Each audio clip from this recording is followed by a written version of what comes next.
시간 찬양 드리기 전에 조금 분주한 마음 내려놓고 찬양에 집중하길 원한다고 잠잠히 기도하시고 사도신경 하시겠습니다.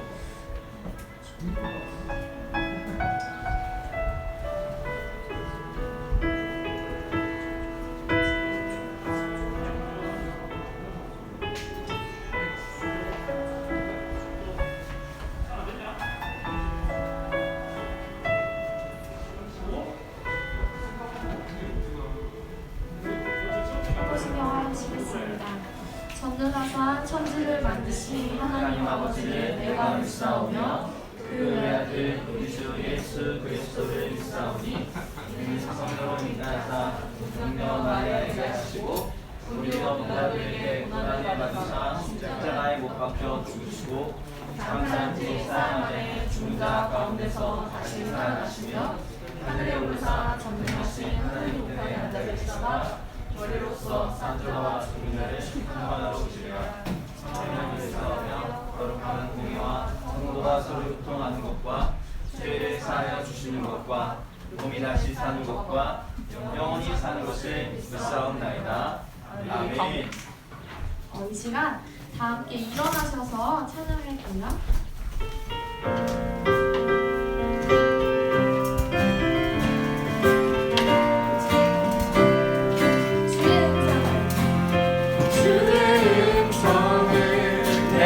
들으니 사랑한다 말일세 믿는 마음으로 주를 바라보니 주를 영접하라 주의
밖을 향해 있는 게 아니라 하나님을 향해 있는 게 아니라 되게 안으로 가 있잖아요. 되게 부족하고 나의 것만 챙기고 지금 이 시간 기도하실 때 그런 걸 좀 내려놓고 주의 장막에서 하늘이 긍정해서 첫날보다 좋다, 좋습니다, 이런 마음으로 그러한 것들을 좀 내려놓고 함께 기도하셨으면 좋겠어요. 주님께서 주신 지혜로, 주님께서 주신 마음으로 내가 화살표가 나를 향한 게 아니라 타인들을 향해서 나의 친구들, 가족들, 그리고 주님을 향하기를 원한다고 이 시간 함께 기도하시겠습니다.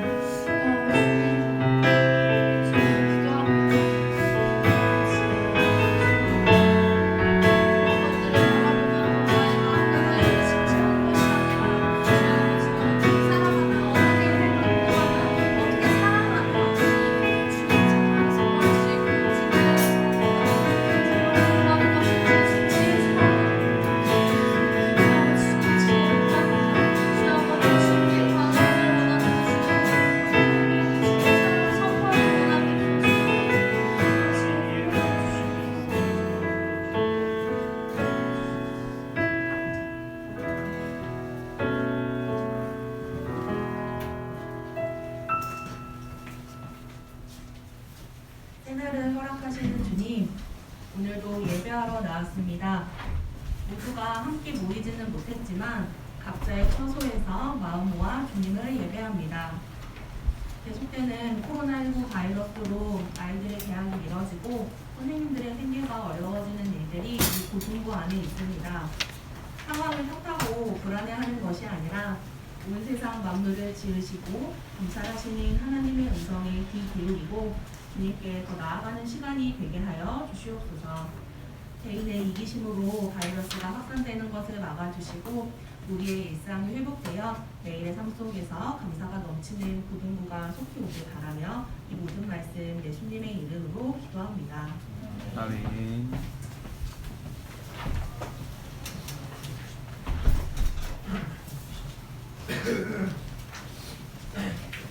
우리 하나님의 말씀은 시편 15편 함께 읽겠습니다. 우리 앞에 있는 친구들 덥습니까 혹시? 추워요? 옷 벗어요? 아니, 춥다고? 네. 시편 15편 1절부터 5절까지 말씀을 같이 보겠습니다. 이 성경책 있는 친구들 성경책을 보면 더 좋을 것 같아요. 읽습니다. 목사님 먼저 읽을게요. 여호와여, 주의 장막에 머무를 자 누구오며 주의 성산에 사는 자 누구오니까?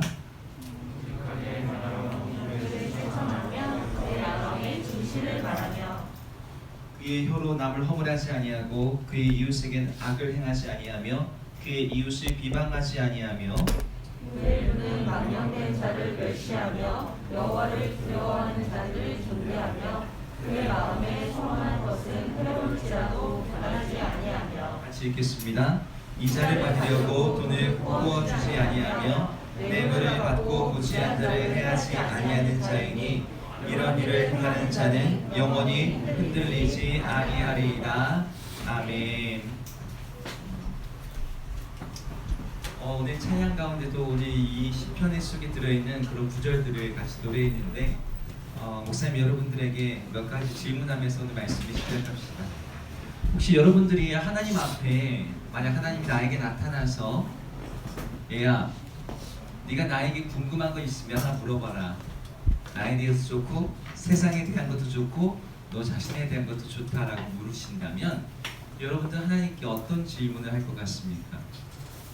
사람마다 자기가 처한 상황마다 다른 질문을 할 거예요. 우리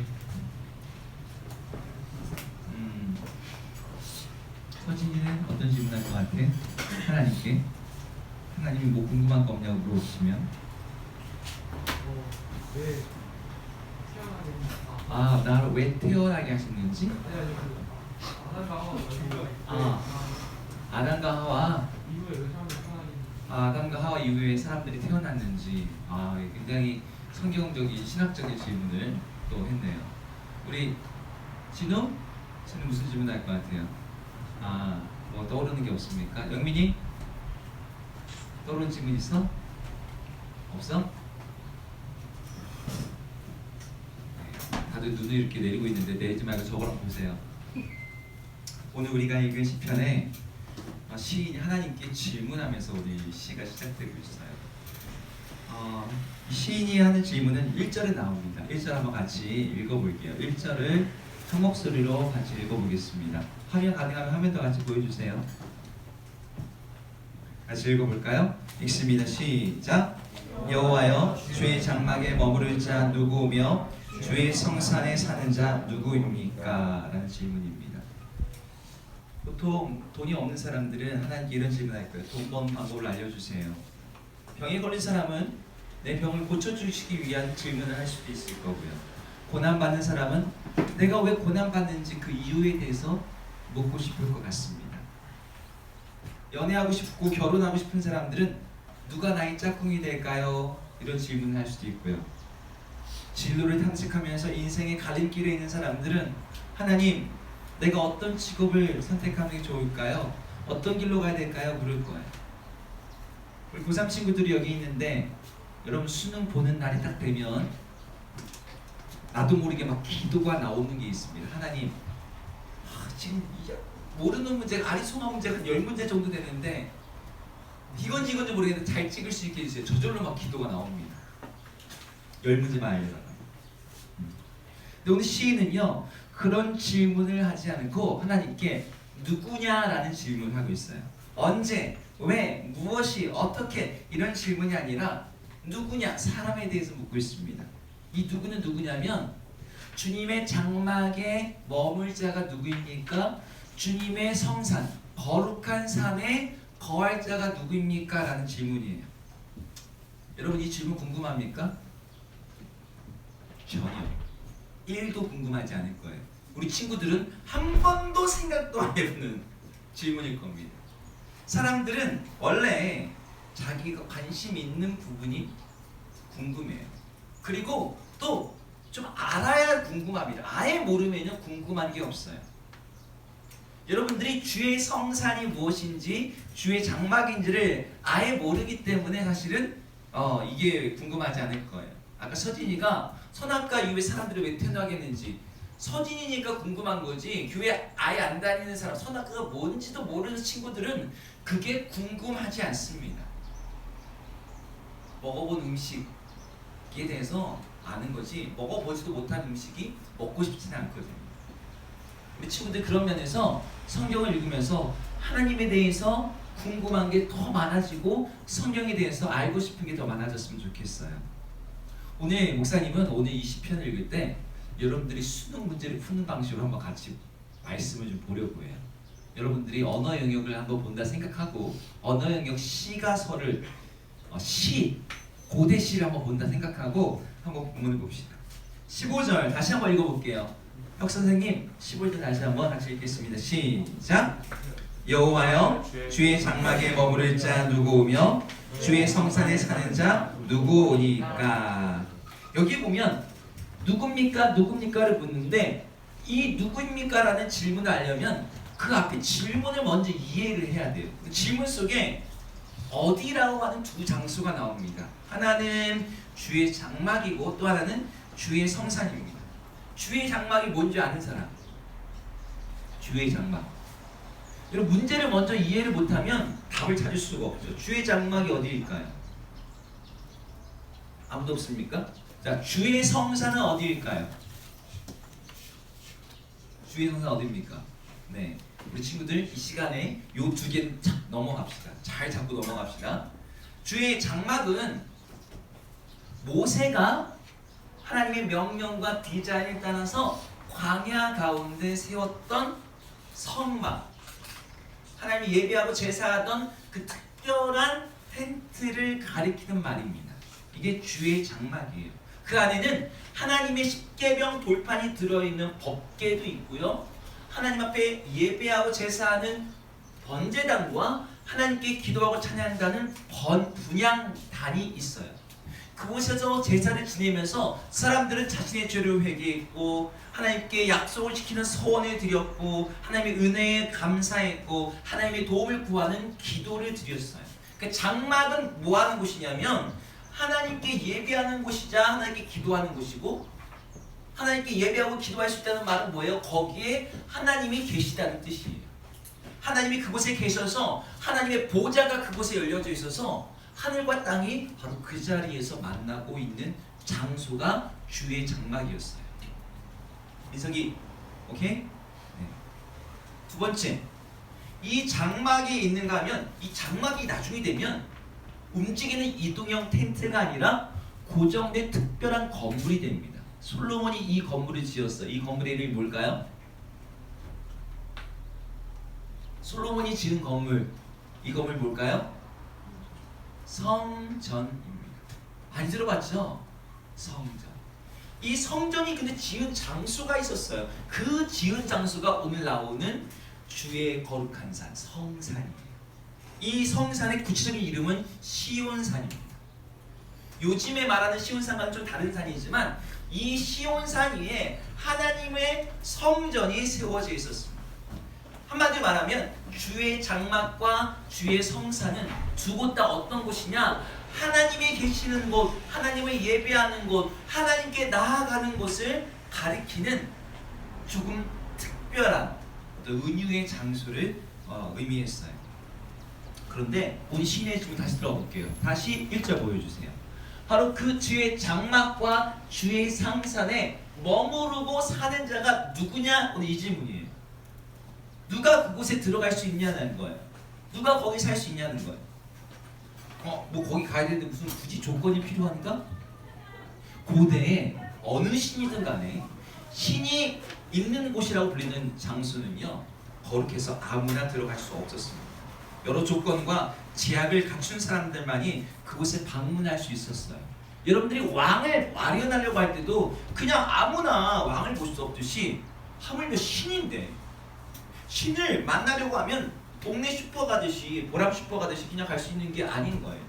우리나라도 이런 장소가 있었습니다. 예, 우리나라도 이런 장소들이 있어요. 예, 저쪽에 가면 있죠.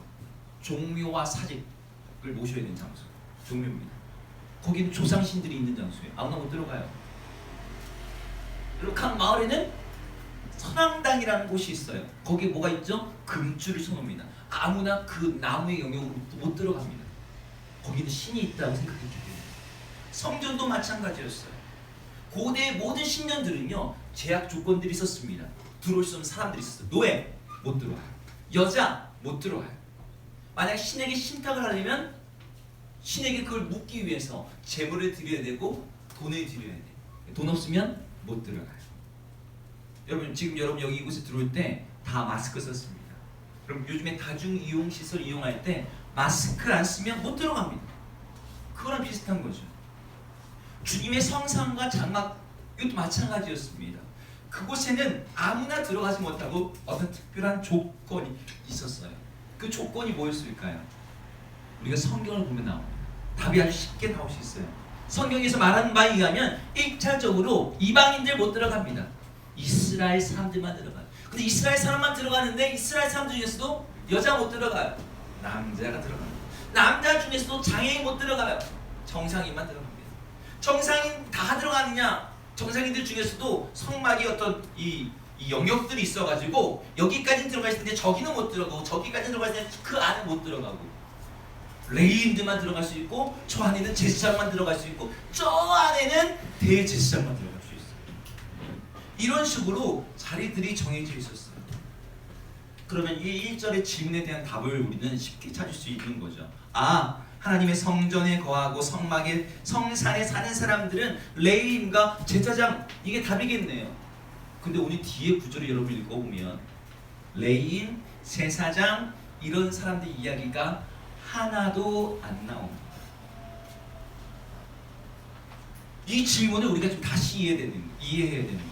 여러분들이 시편을 읽든지 수능 시험을 보든지 간에 여러분 겉으로 드러난 것만 보면은 틀립니다. 질문의 의도를 파악해야 돼요. 이 질문을 낸 의도가 뭐냐는 거예요. 이 질문을 하고 있는 의도가 뭐냐는 거예요. 주의 장막에 머무를 자 누구입니까? 제사장입니다. 이 답을 얻으려고 이 질문을 하고 있는 게 아닌 거죠. 여기 아까 우리 주의 장막과 주의 거룩한 산 성산이 무슨 장소라고 얘기했어요? 하나님이 계시는 곳, 하나님의 보좌가 있는 곳, 하나님이 다스리는 곳이에요. 그곳에서 기도하고 그곳에서 예배합니다. 따라서 이곳은 무슨 얘기냐면 하나님이 계시는 곳에 함께 있을 수 있는 사람, 하나님의 보좌 앞으로 나갈 수 있는 사람, 하나님께 기도할 때 응답을 받을 수 있는 사람, 하나님이 함께 임재해 주시고 동행해 주시는 사람, 하나님의 축복과 하나님의 평안과 하나님의 안식을 누릴 수 있는 사람, 그 사람이 누구냐는 거예요. 누가 하나님의 백성이 될 수 있는가? 누가 하나님의 받으신 예배를 드릴 수 있는가? 이 질문하는 거죠. 이 질문은 반대로 뒤집으면 아주 무서운 뜻이 담겨져 있습니다. 무슨 말이에요? 아무나 하나님과 동행하지 못한다는 거예요. 누구나 하나님을 예배할 수는 없다는 거예요. 모든 사람이 하나님의 평안과 쉼을 누리지는 못한다는 거예요. 하나님의 백성이라 할지라도, 이스라엘 백성이라 불려도 그렇지 못하다는 거예요. 박 선생님, 이거 좀 돌려주세요. 에어컨. 여러분들이 교회 다닐 때 오랫동안 다니면서 여러분들이 생각했던 게 있어요. 예수님 믿으면서 여러분들이 하는 질문들을, 이 질문을 못 피합니다. 내가 어떻게 하면 하나님과 더 동행할 수 있지? 내 기도 어떻게 하나님께 더 응답받을 수 있지? 하나님이 살아계시다는데, 그래 나도 그걸 믿기는 믿는데 어떻게 하나님이 내 삶 속에서 역사하실까? 여러분 이 질문 나중에 어른 돼서 찾으려고 하지 마세요. 여러분 나중에 어른 돼서 청년부대에서 뭐 훈련 받으면서 제자반 하면서 그때 찾을 대답이 아니라 여러분들이 그 답을 지금 찾아서 지금 그것을 여러분들이 테스트해보고 도전해보고 경험해와요. 내가 지금 하나님과 동행하지 않으면서 친구들한테 하나님과 동행하는 사람이 이러는 거야. 하나님 나의 기도를 들으셔. 어쩌다 한번 맞은 거겠지. 여러분 그런 수준이 아니라 여러분이 정말 오늘 이 질문을 가지고 누가 하나님의 성산에 거할 수 있습니까? 누가 하나님과 동행하며 하나님 인재 가운데 살 수 있습니까? 이걸 가지고 여러분들이 직접 답을 찾아내야 돼요. 오늘 시편에서 그 답을 10가지를 얘기합니다. 근데 이 10가지 중에 너무 신기한 게 하나 나와요. 뭐냐면 성전에 들어갈 때 조건으로 삼는 율법이 나오는 정결 예화 같은 이런 것들이 외적인 조건이 하나도 안 나온다. 여러분 이게 우리의 상식을 깨뜨립니다. 왜냐하면 여러분 우리가 생각하기에는요, 하나님께 나아갈 때, 하나님이 임재하실 때, 하나님의 기도를 들으실 때 우리가 생각할 때는 그 기도 많이 해야지 기도 들으시지, 이런 생각이 있어요. 여러분 그렇지 않습니까? 내가 뭔가를 해야지 하나님께서 그 일을 하실 것 같은 생각들이 있어요. 헌금을 많이 한다든지, 교회를 많이 방문한다든지, 찬송을 열심히 부른다든지, 뭐 이런 식의 우리가 생각하는 뭐가 있는 거죠. 예배를 많이 드린다든지. 근데 오늘 그런 얘기는 하나도 없고 대신 뭘 얘기하냐면 10가지. 정직하게 행하는 사람, 공의를 행하는 사람, 마음이 진실한 사람, 망령된 사람을 거절할 줄 아는 사람, 함부로 서운하지 않는 사람, 남이 뒷담화를 하지 않는 사람, 이웃에게 악을 행하지 않는 사람, 이웃을 경멸하거나 모욕하지 않는 사람, 자기 이익 때문에 이자를 받지 않는 사람, 뇌물을 받아서 그 마음이 꺾어지지 않는 사람. 이 사람들이 하나님의 성전에 나가서 하나님의 임재 가운데 살 수 있다고 말합니다. 여기 나온 10가지 조건들은 뭐예요? 다 도덕적이고 윤리적이고. 그래서 이것을 한마디로 정리한다면 하나님이 예배하고 하나님이 받으시고 하나님이 동행하시는 사람들은 정의로운 사람입니다. 여러분들이 지금까지 생각하고 있던 하나님이 어떤 분이신지 모르겠지만 우리 하나님은 정의로운 분이세요. 이 말이 조금 더 다른 말로 하면 우리 하나님은 선하신 분이에요. 그분은 악을 미워하십니다. 그래서 자신을 예비하는 자들이 선하기를 바라세요. 정의롭기를 바라세요. 공의롭기를 바라세요. 우리 생각에 더 많은 재물과 제사, 더 엄격한 율법적인 정결함, 더 잦은 정성과 방문, 이런 것들이 하나님의 임재 가운데 살 것 같은데, 교회에서 맨날 기도만 하고 있고 그러면 하나님 임재 가운데 살 것 같은데 그게 아니라는 거예요. 그럼 여기서 질문이 하나 더 생깁니다. 그러면 왜 하나님은 왜 정의로운 사람의 삶 가운데 그들 가운데 동행하시고 그들 가운데 임재하시고 그들의 기도를 들으신다고 하는 걸까? 왜 그럴까요? 하나님이 정의로운 분이기 때문이에요. 하나님이 선하신 분이기 때문이에요. 악을 미워하시는 분이에요. 동시에 하나님은 예배를 받으신다고 할 때 여러분들이 드리는 시간이 아니라, 여러분들이 하는 헌금이 아니라, 여러분들이 부르는 찬송 소리가 아니라, 하나님이 정말 받으시는 예배는 바로 예배자 자신이기 때문에 하나님은 여러분을 받습니다.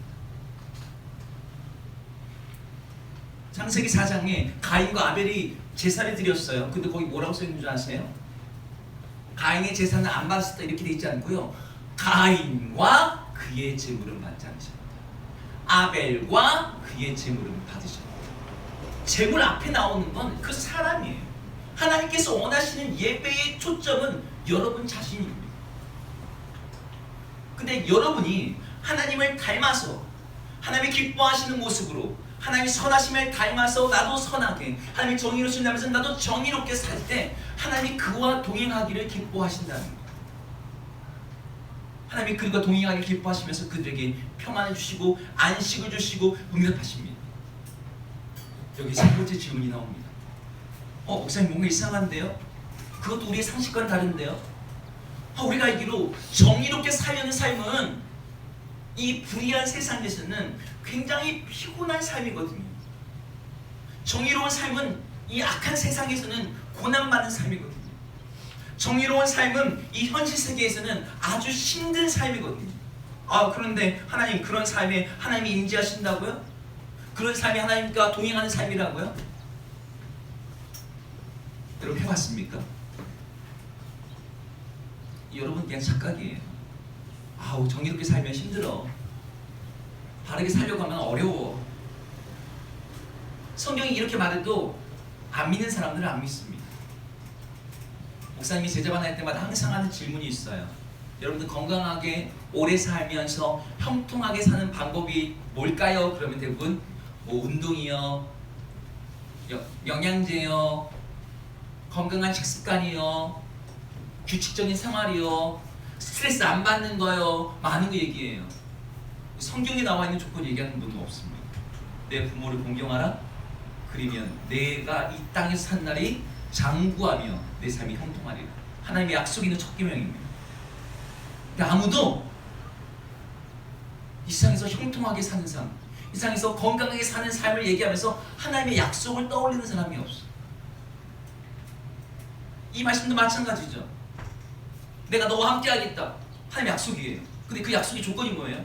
정의롭게 살아라, 바르게 살아라, 이웃과의 관계 속에서 정직하게, 신실하게, 그들을 험담하지 아니하며, 그들을 뒷담화하지 아니하며, 너희들의 깨어진 관계를 회복하기 위해서 용서하며, 원수를 갖겠다는 복수심 포기하면서 그렇게 살아봐라. 내가 너와 함께 하는지 하지 않는지. 이게 하나님의 약속인 거죠. 물론 이런 삶은요, 피곤할 수 있어요. 힘들 수 있어요. 하지만 그 무엇보다도 가치 있는 삶입니다. 바로 그들 가운데 하나님의 임재가 있기 때문이에요. 하나님의 평안을 누릴 수 있기 때문이에요. 사람들이 왜 이렇게 안 사는 줄 압니까? 첫 번째는 안 믿기 때문이죠. 하지만 두 번째는 하나님의 임재의 가치를 몰라서 그래요. 내가 너와 함께 할 거야. 그게 얼마나 가치 있는 일인지 모르기 때문인 거죠. 여러분 평생 내가 내 인생을 바칠 만한 그런 사람을 찾았다고 칩시다. 여러분의 배우자예요. 그럼 그 사람과 함께 여기서 어떤 사람들은 자기가 사는 나라를 버리기도 합니다. 국적을 버리기도 하고 직업을 버리기도 해요. 자신의 꿈을 포기하기도 합니다. 그 사람과의 평생 동반하기 위해서 자신의 인생을 던지는 거죠.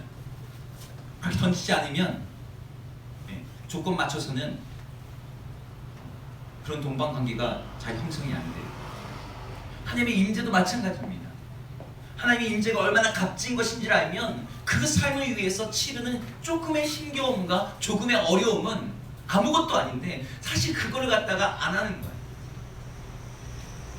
오늘 시인이 하나님 누구예요? 누가 하나님의 장막에 거할 수 있죠? 누가 하나님의 임재 가운데 살 수 있고 이렇게 묻고 있지만 사실은 하나님도 우리에게 묻고 있어요.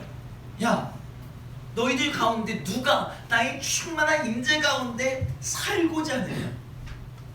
너희들 중에 누가 나의 은혜를 넘치도록 받고자 하느냐? 내가 그걸 주고 싶어. 내가 너희와 함께하고 싶어. 내가 너희들 가운데 복을 내리기를 원한다. 누구냐? 그걸 원하는 사람. 여러분 중에 그게 누구입니까? 여러분들이 마음속으로 손을 들었으면 좋겠어요. 하나님, 저요. 제가 그렇게 살기를 원합니다. 그래, 네가 그렇구나. 내가 너에게 나와 동행할 수 있는 법을 알려줄게. 그것은 다름 아니라 오늘 시편 15편에 말하는 것처럼 바로 이런 삶이야. 그 추상적으로 기도 많이 하고 이런 거 아니야. 너의 구체 삶의 자리에서, 친구들과의 관계에서, 다른 사람들 만날 때 하는 바로 그거야. 우리 모든 친구들이 오늘 이 말씀 속에서 누구입니까? 하나님의 집에 거할 수 있는 사람, 하나님 임재 가운데 살 수 있는 사람 누구입니까? 여러분, 이 질문 앞에서 하나님, 제가 그 사람이 되기를 원합니다. 제가 주님과 함께 동행하는 그 사람이 되게 해주십시오라고 기도할 수 있는, 그렇게 주님 앞에 마음에 손을 들 수 있는 친구들 되기를 주님으로 축복합니다. 아멘. 기도하겠습니다. 하나님, 오늘 시인은 하나님께 질문했습니다. 하나님의 성전에, 하나님의 장막에 거할 수 있는 사람이 누구인지를. 하나님, 우리들은 아무나 그게 된다고 생각하는 경향이 있습니다. 그냥 교회 가고 싶은 사람이 교회 가는 거고, 예배 드리고 싶은 사람이 예배 드리는 거고. 하지만 지난 몇 달간 코로나19 사태로 인해서 우리가 경험한 것처럼 내가 원한다고 해서 아무 데서나 아무 때나 예배 드리지 못하는 것을 보았습니다. 장수만의 문제가 아닙니다. 우리가 하나님 앞에 나갈 때는 더욱더 그렇습니다. 아무나 하나님이 받으시는 예배자가 되지 못합니다. 아무나 하나님의 임재 가운데 살지 못합니다. 아무나 하나님이 주는 평안을 누리고 있지는 못합니다. 하나님, 그럼 누구입니까? 오늘 하나님은 바로 이런 삶을 사는 사람이야. 내가 선한 것 같이 선한 삶을 살며, 내가 정의로운 것 같이 정의로운 삶을 살고자 하는 바로 그들이 나의 임재와 동행 가운데 살 것이다 라고 말씀하고 있습니다. 우리 고등부 친구들, 바로 그 하나님의 임재 가운데 사는 조건들에 걸맞는 친구들이 되게 하여 주옵소서. 하나님의 임재를 붙잡기 위해서 세상에서는 힘들다고 하는 삶, 세상에는 어렵다고 하는 삶, 세상에서는 피곤하다고 하는 그 바른 삶을 살기 위해 자신의 삶을 결단하고 내어드리는 우리 모든 고등부 친구들 되게 하여 주옵소서. 예수님 이름으로 기도드립니다. 아멘. 헌금을 위해 찬양하겠습니다.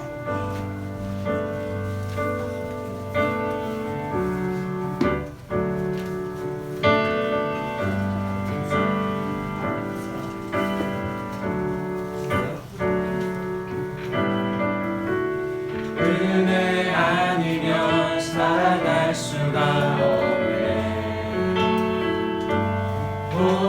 복음마저도 다 주의 것이니 세상 평안과 위로 내게 없어. 예수, 오직 예수뿐이네.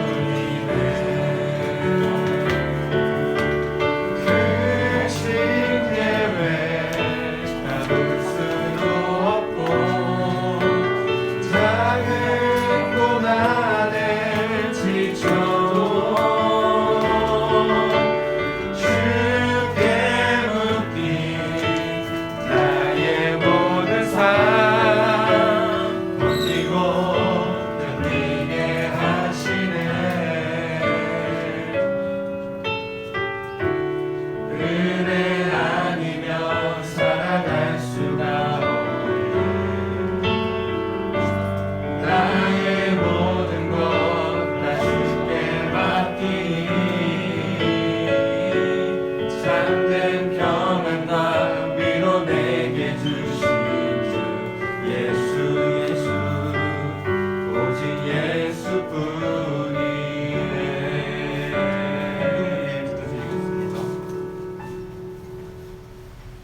하나님 아버지, 오늘 주일 아침부터 이렇게 교회로 나올 수 있도록 인도해 주셔서 감사합니다. 아멘. 하나님, 코로나 바이러스로 인해 오랜 시간 동안 집에서 예배를 드렸습니다. 그동안 하나님에 대해 잊고 살았던 친구들이 있다면 하나님 기억할 수 있도록 도와주세요. 또 코로나 바이러스로 인해 학업이나 일이나 또 건강에 피해를 입고 있는 많은 사람들, 걱정하고 있는 사람들 하나님 돌봐주시고 또 하나님 예비해 주신 길로 인도해 주세요. 아멘. 예수님의 이름으로 기도드렸습니다. 아멘. 주기도문으로 예배 마치겠습니다. 주님 아버지여, 이름이 거룩히 여김을 받으시오며 나라의 임하옵시며 뜻이 하늘에서 이룬 것 같이 땅에서도 이루어지이다. 오늘날 우리에게 용할 양식을 주옵시고 우리가 우리에게 죄 지은 자를 사하여 준 것 같이 우리의 죄를 사하여 주옵시고 우리를 시험에 들게 하지 마옵시고 다만 악에서 구하옵소서. 대개 나라와 권세와 영광이 아버지께 영원히 있사옵나이다. 아멘.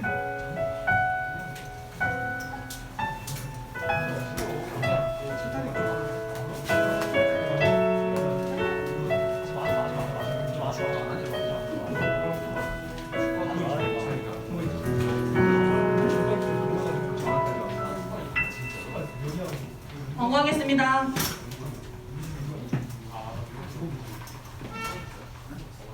네, 5월 예배 섬김반 안내 있어요. 네, 오늘 제가 깜빡했는데 다음 조병선 선생님 반이고요. 5월 31일 마지막 주 유진호 선생님 반이니까 잊지 않고 준비해 주시면 되시고요.